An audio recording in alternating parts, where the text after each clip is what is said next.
Welcome to Value-Based Care Insights, brought to you by Lumina Health Partners, a national healthcare consulting firm focused on improving the strategic, financial, and operational performance of provider organizations.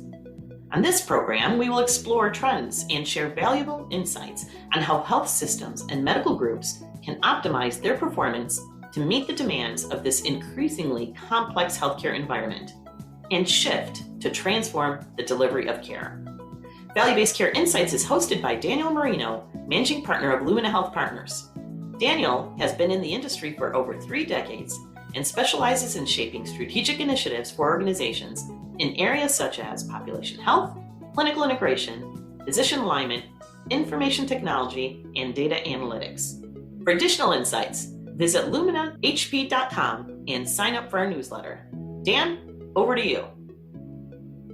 Welcome to Value-Based Care Insights. I'm your host, Daniel Marino. The economic pressures that we're seeing in the country are definitely plaguing healthcare. Many hospitals, health systems, physician groups continue to struggle with high costs, wage inflation, and probably the biggest one is turnover or a lack of staff in a lot of the key areas of the healthcare units, hospital units, physician practices, and so forth. No doubt that nursing and some of the challenges with recruiting nursing continues to be an issue. Physicians, though, are really feeling the pressure. They're feeling the pressure in a number of areas. One, they don't have enough staff to really begin to support good patient care, to support all of the things that they need to do to make their practice efficient. There's a lot of carryover still from all of the pressures that were placed upon physicians as a result of COVID. And it's really a serious concern when you speak to many physicians, particularly primary care. Here today, I'm glad to be joined by my colleague, Dr. George Mayzell. George is a physician executive who specializes in helping organizations transform the delivery of care through population health strategies, through care management design. He's done a lot of work in physician leadership programs and is just a fantastic support to many physician leaders across the country. George, welcome to the program. Thank you, Dan. It's good to be here. So, George, I was recently talking to a colleague of mine who is a physician leader, and he had made an interesting comment to me that physician burnout within his physician community has never been higher. Physicians are frustrated. There's a lot of dissatisfaction, and frankly, he's really almost frustrated because it's hard for him to change this philosophy or these feelings of dissatisfaction that he's seeing within his physician practices. What are you hearing? What are you seeing? I know you've spent a lot of time looking into physician burnout. Thoughts?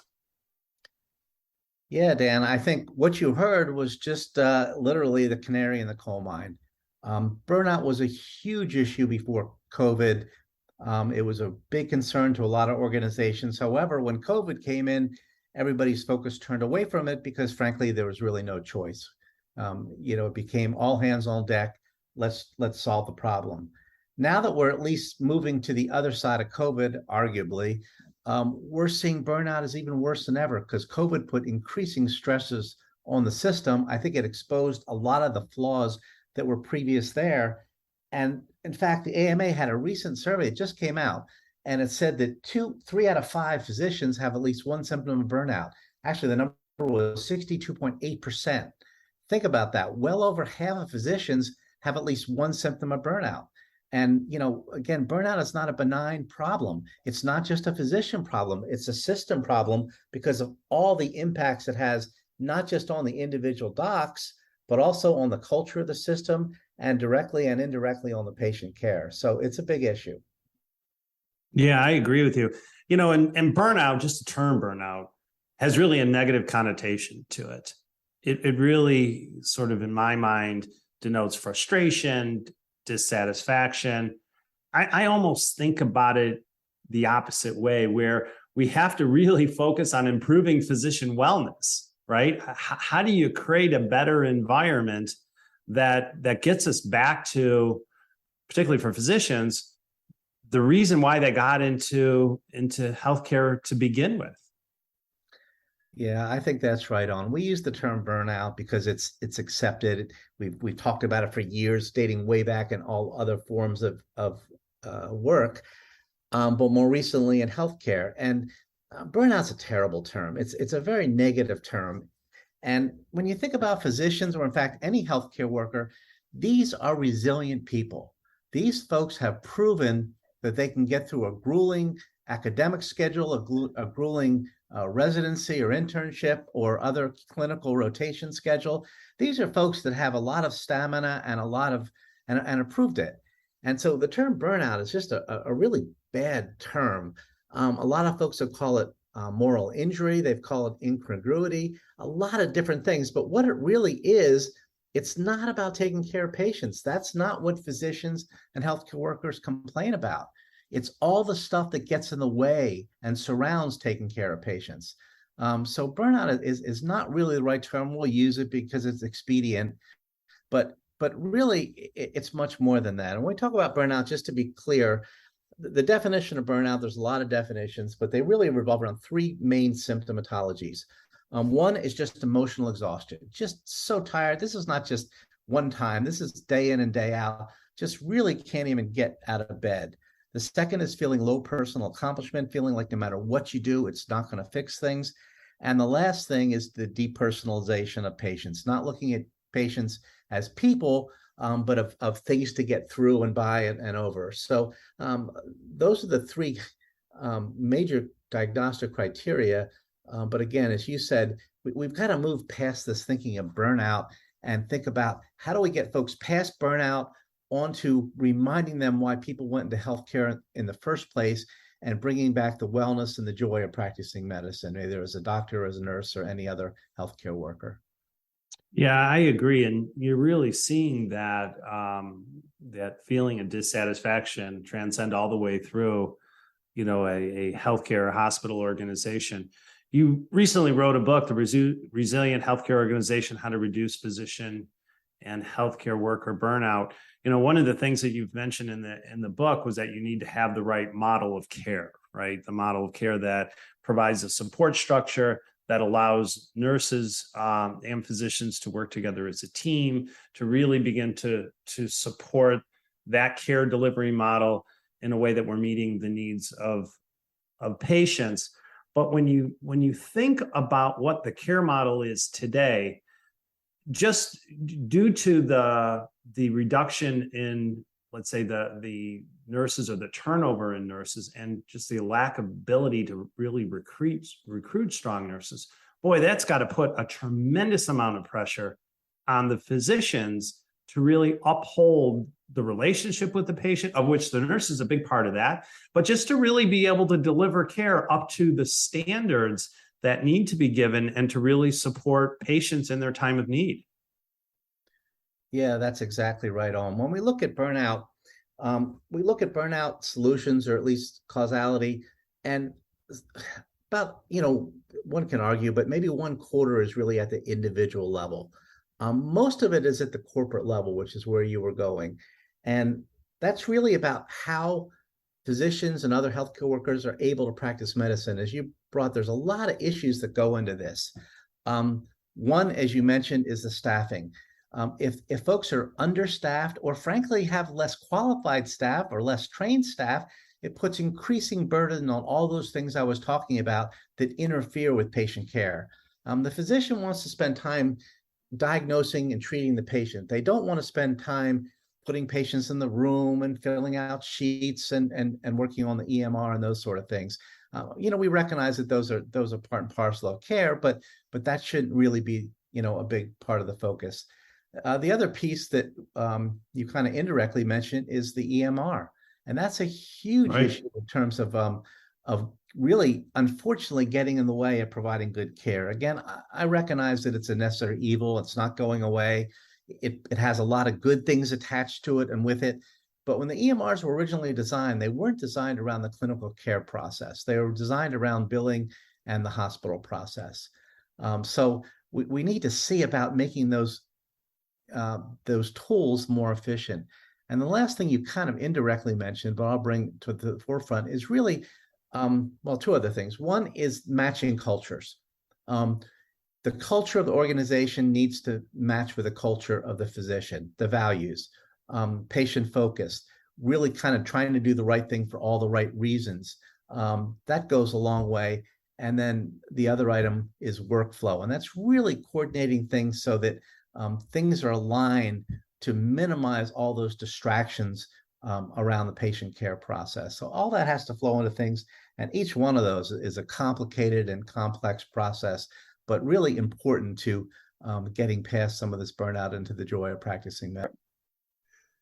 So George, the employment models obviously have changed over the last number of years. More independent physicians have become employed. I think early on, they did this for economic reasons. They did this to, I think, reduce some of the administrative functions or issues, a lot of which that you just talked about with regards to the EMR and workflow and so forth. Are you still seeing or hearing from your colleagues that they're happy with the employment model? Are some of them thinking about maybe going back to private practice? Employment model used to be independent physicians and then hospital employed physicians. That was sort of the traditional model that was around for a while. And of course, now what we're seeing, which has added a lot of complexity, is we're seeing private equity jumping in and buying physician groups. We're seeing the number one employer in the country for primary care is now United Healthcare through Optum. So we're seeing what we call payviders, which is managed care companies now owning providers. So all these each one has its own intrinsic alignment challenges depending on which model. But they all sort of, potentially have some challenges in one, how much autonomy does the physician still have? Can they pick and choose and nuance their schedule? I was just talking to a group of providers who were incredibly frustrated because they didn't have the ability to expand their schedule when they had some challenging patients, even when they knew of it in advance. And that just put a lot of extra pressure on the system. So that autonomy and that flexibility are huge. The second part of that employment model is the compensation model that often accompanies the model. Again, they're all can be different, but most of them are generally based on how many patients they see, either an RVU model or other billing comp model. This puts increasing pressure on the physician and also clearly can lead to more burnout. There's some that are mixed models with some incentive-based model as well as quality and outcomes and other things, which are coming more into play, which is important. But certainly all those different compensation models can add to either alignment or misalignment, again, depending on the model and the system. And the other item that you mentioned earlier, which I'll emphasize here again, is that staffing piece.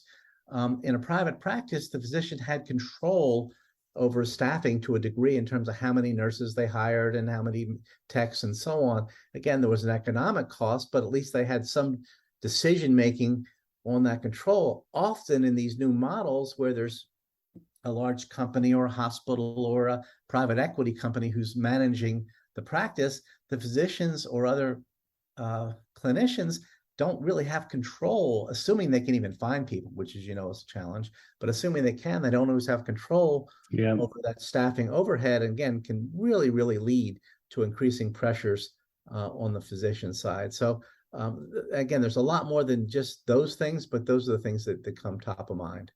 Yeah, you're absolutely right. I think all of those items make it really critical, and I think are putting a lot of pressure on the employed physicians. If you're just tuning in, I'm Daniel Marino, and you're listening to Value-Based Care Insights.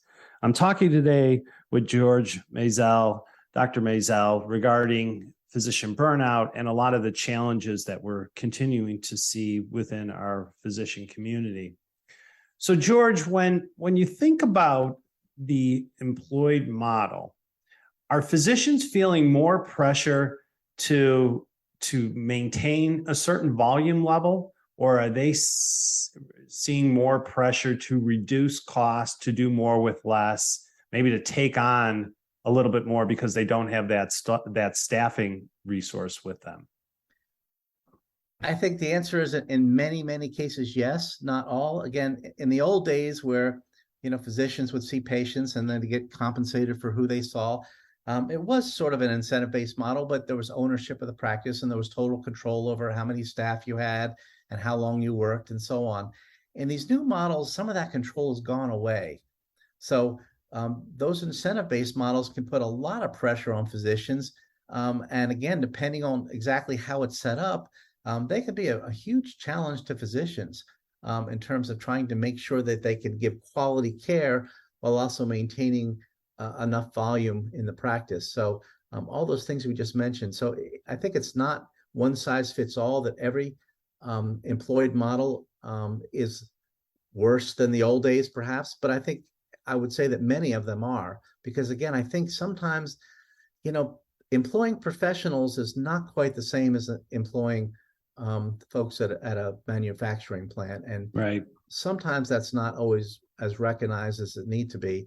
And again, there's huge, taking care of sick patients is very challenging, not just, from a knowledge base and a throughput, but also emotionally. So taking all those into account, that autonomy on the physician side becomes really critical in terms of making sure that everything's alignment in terms of the compensation model, the autonomy, the flexibility, and all those other things that need to go into a model that supports physicians and helps to bring back some of the joy in medicine while also being, again, financially competitive.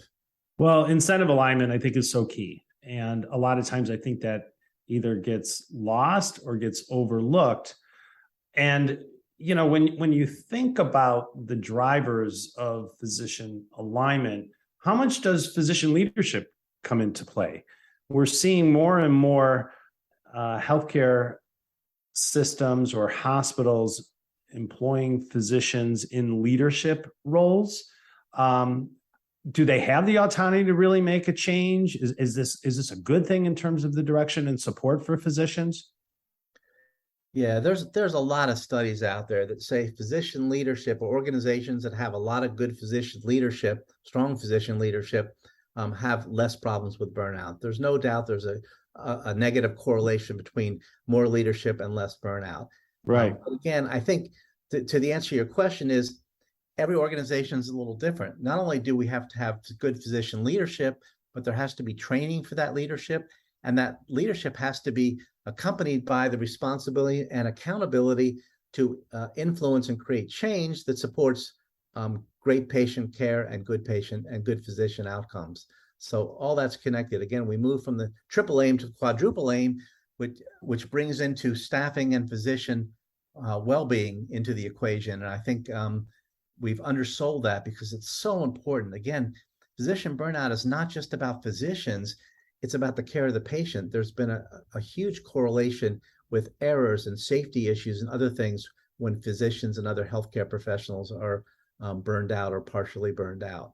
So yeah, but I'll tell you though, with some of the organizations that I've worked with, and we're doing some strategy work right now with a few different clients, those healthcare organizations that have strong physician leadership appear to have more of a culture that is more proactive, driving patient care, working through some of these issues. Now, again, the turnover issue, there's nothing you can do about that, right? You've got to have a plan in place, and I think you've got to work through that. And you can have the best physician leader in the world, and if you have turnover, you're going to have turnover. But what I am seeing is, and you touched on this, physician leaders who have the right level of training, who have the right level of development, who certainly are respected by their peers and have the right aligned incentives, appear to be able to overcome a lot of these culture challenges with burnout. I don't know if you're seeing the same thing, but in a few of the healthcare organizations that I've worked with, boy, that to me, that has really been a differentiator. Yeah, I think that's absolutely right on. The other thing I would also add that in the right organizations with the right position and other leadership, you see less turnover. And turnover is really expensive. Turnover It at the is. physician It side is. and Yeah. turnover at the nursing side. So I think that physician leadership, again, because again, I'm probably biased, which is probably okay. But they understand the care process. They understand how to balance patient care and outcomes. And then, what we're adding to that is the economic realities of healthcare. But I think, again, biased included, who better to try to make those balancing acts than someone who knows and understands patient care and patient outcomes and the workflow involved in getting patients treated properly. I couldn't agree with you more. So, if you're working with an organization and you discover that they have a lot of physician dissatisfaction, what piece of advice would you give to some of these leaders in terms of where to start, how to address it, how to begin to move the sort of the culture dial, if you will, to, from physician burnout or dissatisfaction to more around physician wellness and well-being? Well, I think the first step is sort of the most important, but also in some ways the easiest. You got to measure it, and you got to acknowledge it, and you got to understand it. So it's about, surveys, but it's also about, conversations, executive leader rounding, talking to the people and figuring out why. There's always reasons. And then, of course, if you don't do anything with that, then nothing happens. But then the second step is bringing the right people in to help change some of those high issue items. And again, we know what are satisfiers, but each individual organization has to figure out what's causing that dissatisfaction. And then that's where the physician leadership comes in, nursing leadership for that matter, and looking at the culture and looking at the values of the system. That's where you might want to realign the comp model to create that alignment.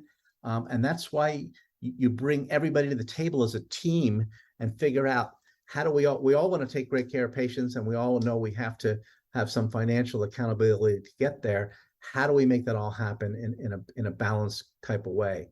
So I think the first part is just acknowledging that it's real and it's expensive, and frankly, it's a differentiator in good organizations versus not good organizations. Yeah, it really is. It really is. And I really think I'm a huge proponent of having a plan, right? You have a plan, you know what your tasks are, you know where you're going, you measure your success. We do that a lot when we help organizations with strategic planning. I think you really need to have a plan on how you're going to improve physician wellness. And in my mind, it really comes down to four things. I think a lot of what you mentioned here, George, I think it's really coming down to what is the plan to reduce some of the administrative burdens. Incorporated in that plan is how you're going to address turnover, staff turnover, nursing turnover, and the recruitment. Physician leadership, I think, has to be part of that. This really does need to be physician-led, as you said, and aligned incentives are key. But the last point I think is really important. You have to begin to measure this along the way. So if you've got a plan in place with a number of objectives and tasks that you want to begin to achieve over time to improve physician wellness or well-being, to be able to measure this, to be able to create some surveys, to be able to allow physicians to provide a voice, in my mind, taken together with those other factors, really is what's going to drive the change. Yeah, no, I agree 100%. You don't change what you don't measure. So you got to measure it, and then you got to acknowledge it's an issue and create a plan to improve it. And then, have a long-term view that you're tracking on a regular basis along the way to know that you're moving in the right direction. Yeah, absolutely right. Absolutely right. Well, George, this has been great. Any final insights or pieces of advice you might give to any of our listeners if they're really struggling with physician burnout or want to improve their physician wellness within their own organization? Any thoughts? Yeah, I think we've covered a lot of them. I think the most important thing is to acknowledge that this is an issue and to listen, active listening, to understand what's going on and why, and to be open-minded about creating some changes in the organization, and talking to your physicians and making sure you understand what's the biggest thing that's concerning them. So, and then actively fix that so that you get some credibility, and then do the other things that we just talked about making a plan and having a long-term view to the ultimate solutions. Yeah, I absolutely agree. I think all those things taken together are just key, and it doesn't just go away, and you really have to work and put some time in and some energy to really improve these key areas. And our physician community is so important to our care model, so important to our organization, so important to our physicians. It does really have to come down to that plan and the execution of that. Hopefully you received some good information, some good insights. Until the next insight, I am Daniel Marino, bringing you 30 minutes of value to your day. Take care. Are you at a crossroad with value-based care? Do you need to chart a future strategy or improve your organization's performance? Visit us at luminahp.com to learn more about our professional advisory services and leadership development programs. Also, you can sign up for our newsletter on our website and follow us on Twitter and LinkedIn. To connect with Daniel Marino or for more information about the show, visit our website or healthcarenowradio.com. Join this conversation using our hashtag VBC Insights. We are Lumina Health Partners. Thank you for joining us today. Until the next Value-Based Care Insight, stay well.